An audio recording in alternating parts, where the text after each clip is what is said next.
अस्सलाम वालेकुम जी एवरीवन। ड्रामों के ऊपर आज बात नहीं हो रही। आज मुल्क में होने वाले सियासी ड्रामों के ऊपर थोड़ी सी बात कर रही हूँ। वैसे तो सियासत पे बात करने का मतलब है कि अपने ऊपर मतलब आपने धावा बोलने के लिए किसी न किसी को तैयार कर दिया है, चाहे वो एक पार्टी का हो चाहे वो दूसरी पार्टी का हो। लेकिन मैं इस वक्त बहैसियत पाकिस्तानी बात कर रही हूँ, बहैसियत एक पाकिस्तानी शहरी बात कर रही हूँ, जो कि होने वाले हालात को देख रही है। और आप बहुत सारे लोग देख रहे होंगे पूरी दुनिया में, पाकिस्तानी भी देख रहे हैं, पाकिस्तान में बैठे पाकिस्तानी देख रहे हैं, बाहर पाकिस्तानी देख रहे हैं। तो जो सारा कुछ हो रहा है वो बहुत अफसोसनाक है।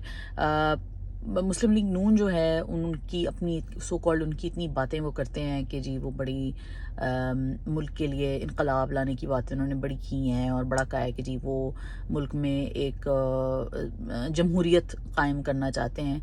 लेकिन जमहूरियत का ये तरीक़ा तो नहीं होता कि आप निहत्ते प्रोटेस्टर्स पे, यानी जो लोग पुरअमन तरीक़े से एहतजाज कर रहे हो तो उनके ऊपर आंसू गैस बरसाएं, उनके ऊपर शेलिंग करें, छोटे छोटे बच्चों को पकड़ें, औरतों को पकड़ें। मतलब ये तो बेवकूफ़ी की इंतहा है। सिमिलरली पुरअमन जो एहतजाज नहीं कर रहा है, ज़ाहिर है उसको उसको रोकना चाहिए और सारा कुछ करना चाहिए। और उनको तरीके से, ये भी नहीं कि उनको उठा के आप कत्ल ही कर दें, उनको तरीके से पकड़ के आप जेलों में डालें अगर वो कोई कानून तोड़ रहे हैं तो।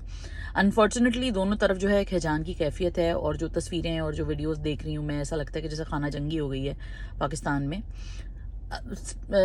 वीडियो बनाने का मकसद सिर्फ ये है कि पाकिस्तान की सालमियत को, पाकिस्तान की मईशत को, पाकिस्तान के लोगों को, पाकिस्तान की एक अमन को ख़तरा है इस वक्त।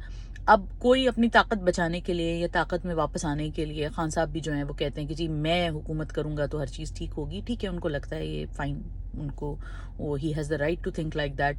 उनके सपोर्टर्स भी उनको सपोर्ट कर सकते हैं। लेकिन उन्होंने पिछले 3 साल में मईशत का जो भी हालात हैं वो नहीं ठीक से हैंडल कर पाए। तो आज भी अगर वो कोई सही प्लान दें तो लोग पूछें उनसे, और पूछना चाहिए उनके सपोर्टर्स को, उनसे पूछना चाहिए। मैं भी उनको सपोर्ट कर रही हूँ बहुत सारी चीज़ों के हवाले से, लेकिन मैं भी उनसे ये सवाल करना चाहती हूँ कि आपके पास प्लान क्या है। लेट्स एक्सेप्ट इट, मान लिया PMLN वाले, PP वाले सब चोर हैं, ठीक है, उन्होंने जो करप्शन और जो इनकॉम्पिटेंस उनकी है उनसे तो कोई इनकार नहीं कर रहा है। लेकिन आप बताएं आपके पास क्या प्लान है। ये आज़ादी और इम्पोर्टेड हुकूमत, ये सब चीज़ें, ये रेटरिक हैं और ये लोगों को उकसाने के लिए it's fine, but at the end of it आपके पास प्लान क्या है? आप किस तरीके से अवाम को अपनी तरफ, आप कह रहे हैं कि जी आप आ रहे हैं और लोग आपको पसंद भी करते हैं, लोग आपके पीछे चल रहे हैं, लेकिन आपके पास प्लान क्या है? सिमिलरली PMLN के पास भी कोई हिकमत अमली नहीं है। वो इस तरह, वो कहते हैं ना भानमती का कुंभा जो उन्होंने जोड़ा है, जो फवाद चौधरी बड़ी सही बात करते हैं, लेकिन ये कि वो उनकी कहाँ है फिर, वो कोई स्ट्रैटेजी नहीं है उनके पास। IMF से टॉक्स फेल हो गई हैं, मुल्क जिस तरफ जा रहा है, डॉलर कहाँ पहुंचा हुआ है, तो उनके पास भी कोई प्लान नहीं है। तो ये बात कहना कि जी इमरान खान ने सब कुछ किया, नहीं, क्यों? आप इतने साल पावर में रहे, आपने इतने साल मुल्क में हुकूमत की, आपके इत्तेहादियों ने हुकूमत की, तो आप कहाँ लेकर आए मुल्क को? तो मुल्क को इस हाल में पहुंचाने में कोई भी ये ना सोचे कि एक आदमी का कसूर है, क्योंकि इस तरह के सिचुएशन में कभी भी कसूर एक आदमी का नहीं होता है। मैं सियासी वाबस्तगी या सियासी पसंदीदगी से हट के बात करना चाहती हूँ, और मैं चाहती हूँ कि हम सब सियासी तनाजुरों से हट के सोचें, सियासी मकासद से हट के सोचें, अपने सियासी पसंदीदगियों से हट के सोचें, क्योंकि इस वक्त अब मामला और सवाल मुल्क का आ गया है, मुल्क के लोगों का आ गया है, इन चीज़ों का आ गया है कि अब मुल्क आगे कैसे चलेगा। आपकी फ़ौज के ऊपर आप अपनी स्टेट पॉलिसीज़ जो हैं आपकी, आप उनके ऊपर सवाल उठा रहे हैं, और वो लोग जो कि कहते थे कि जी हम और फ़ौज हमेशा एक पेज पे रहे हैं और रहेंगे, तो वो अब इस गालियाँ देने पे आ गए हैं आपकी फ़ौज को, आपके मुल्क को, और आपको कंपेयर कर रहे हैं कश्मीर और फ़लस्तीन से। तो ये बयानिया जो है ना, ये बहुत ही डेंजरस है, क्योंकि इसका मतलब है कि आपने अपनी बिल्कुल ही जो अपनी आपकी जेब में रखी हुई थी पार्टी, उस तक को आप जो है वो खो चुके हैं। और जो पार्टी आपकी अलमबरदार थी कि हम स्टेट मशीनरी के साथ चल रहे हैं, या स्टेट की जो एक नैरेटिव है और हमारा जो नैरेटिव है वो एक है, तो वो पार्टी भी नहीं कुछ कर पा रही है। तो कोई ना कोई फ्लॉ इसका मतलब है, क्योंकि 75 सालों में कोई भी अगर सियासतदान अपने मुल्क की फ़ौज के साथ नहीं चल पा रहा है, तो ये एक सवाल फ़ौज पे भी है और ये सवाल हमारे सियासतदानों पे भी है। क्यों आप नहीं चल पाते फ़ौज के साथ? फ़ौज तो एक इदारा है, फ़ौज इज़ नॉट अ पर्सन, फ़ौज कोई एक पार्टी नहीं है, बट फ़ौज एक इदारा है, और इदारा अपने एक तरीके से चलता है। उसमें ज़ाहिर है बहुत सारे सवालात पिछले कई सालों में लोगों ने उठाए, और सही हैं कुछ सवालात ज़ाहिर है डिसइंजेन्युअस हैं, यानी उनकी नीयत ठीक नहीं है उन सवालात की। At the end of it it's about Pakistan. Pakistan ایسا ملک نہیں ہے جو اس کی فوج کے بغیر چلے گا. تو لوگ جو یہ والے ہمارے کچھ لیفٹسٹ جو ہیں وہ کہتے ہیں فوج ہی کو ختم کر دیں, سارا بجٹ ختم کر دیں, ایسا نہیں ہو سکتا.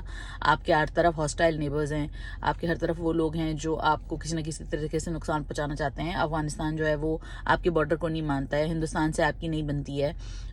ایک طرف آپ کا جو ہے وہ سمندر ہے اور وہاں سے کوئی فوج آگے آپ کو اٹیک کرے گی تو آپ کیا کریں گے.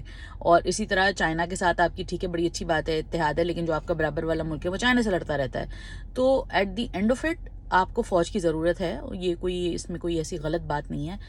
اور at the end of it آپ کو ملک چلانے کے لیے سیاستدانوں, لیڈروں کی بھی ضرورت ہے, ایڈمنسٹریٹرز کی ضرورت ہے. لیکن جو اس وقت پاکستان میں ہو رہا ہے اس کو دیکھ کے صرف دل دکھ رہا ہے کہ ہر طرف سے ہی ایک فیلئر دکھ رہا ہے. نہ فوج اس طرح اسٹیپ ان کرنا چاہتی ہے, بیکاز آبویسلی یہ فوج کا کام نہیں ہے کہ وہ آگے حکومت کرے, اور وہ اس طرح جن لوگوں کو سپورٹ کر رہی ہے نہیں کر رہی ہے, پھر وہ اپنے آپ کو نیوٹرل بھی کہتی ہے, پھر وہ پارٹی بن جاتی ہے کسی اس میں. ایسا نہیں ہو سکتا. پھر آپ کے کورٹس جو ہیں ان کا سسٹم کیا ہے, عام آدمی کو انصاف نہیں ملتا. یہاں بڑے بڑے لیول کے کیسز بھی الٹے سیدھے ہو رہے ہیں. تو جتنے بھی بدحالی ہے اس میں کوئی یہ نہ سمجھے کہ ہمارا ہاتھ نہیں ہے, کسی نہ کسی لیول پہ سب کا ہاتھ ہے. تو سیاسی وابستگی اور سیاسی پسندیدگی اور غیر پسندیدگی سے ابھر کے اللہ کرے کہ ہم سوچ لیں. یہ صرف ایک دعا ہے, مجھے نہیں لگتا کہ کوئی فرق پڑے گا کچھ بھی کہنے سننے سے, کیونکہ ہم اب آئی تھنک اس مومنٹ پہ آ گئے ہیں. اور مجھے دیکھ کے اتنی تکلیف ہوتی ہے کیونکہ پی ٹی آئی کو بہت حد تک میں نے اس لیے بھی سپورٹ کیا. میرے بہت سوالات بھی ہیں پی ٹی آئی سے, اور میں نے بہت حد تک ان کی چیزوں کو غلط بھی کہا ہے. مجھے لگتا ہے ان کا دھرنا غلط تھا, مجھے ابھی بھی لگتا ہے کہ بہت چیزیں وہ جو کر رہے ہیں اس وقت غلط ہے. لیکن پھر بھی چلیں, اگر آپ کہتے ہیں کہ آپ کے پاس آلٹرنیٹیو نہیں ہے پی پی پی اور پی ایم ایل این وغیرہ کے حساب سے, آپ پی ٹی آئی کو ایک تھرڈ فورس کے طور پہ دیکھنا چاہتے ہیں, لیکن تھرڈ فورس کے پاس بھی کوئی پلان ہونا چاہیے. صرف مزاحمت ایک پلان نہیں ہو سکتا, اور مسلسل مزاحمت ہو رہی ہے. 2014 سے مزاحمت کر رہے ہیں, آگے بتائیں اب کیا کرنا ہے آگے اور کیسے. اگر امپورٹڈ حکومت بھی ہے تو آپ چلیں, لوکل حکومت ہے, آپ بتائیں آپ کا کیا پلان ہے. سو یہ جلسے جلوسوں سے ہٹ کے, اور میرا خیال ہے فوری طور پہ تو خیر الیکشنز اناؤنس ہو جانے چاہیے. آئی ڈونٹ نو آگے کیا ہونا ہے, my guess is as good is yours, but I really hope کہ عقل اور سمجھ کا دامن ہم ہاتھ سے نہ چھوڑیں, اور اللہ تعالیٰ پاکستان کا حامی و ناصر ہو, کیونکہ مجھے نہیں لگتا کہ اس وقت کوئی بھی پاکستان کے لیے سوچ رہا ہے. سب اور ہم جو ملک سے باہر بیٹھے ہوتے ہیں نا, ہمیں پاکستان کی زیادہ فکر ہوتی ہے. ایٹ لیسٹ میں ان لوگوں میں سے ہوں, اور میں سیاسی طور پہ تو میں for the lack of a better word I want to be neutral, لیکن اوبویسلی آئی بلیو کہ یہ کرپشن اور اس طرح ملک نہیں چل سکتے, اور اتنی مسلسل کرپشن سے بھی ملک نہیں چل سکتے. یہ پیسہ کھانا, یہ جگاڑیں, یہ ٹھیک طریقے نہیں ہیں. لیکن ایٹ دا سیم ٹائم جو مزاحمت کی سیاست ہے وہ بھی ٹھیک نہیں ہے, اور عوام کو اس طرح کا ایندھن بنانا اپنی مزاحمت کے لیے وہ بھی ٹھیک نہیں ہے. لیکن عوام بھی اتنی فرسٹریٹڈ ہے, ان کو لگتا ہے کہ یہ وہ کوئی صحیح سچائی کی جنگ لڑ رہے ہیں. بٹ اینی وے دیکھتے ہیں کیا ہوتا ہے. آپ کی طرح میں بھی دیکھ رہی ہوں, میں نے سوچا اپنی تھوڑی سی تھاٹس آپ لوگوں کے ساتھ شیئر کروں. اپنا خیال رکھیے, سیف رہیے, اور پاکستان کے لیے سوچیے.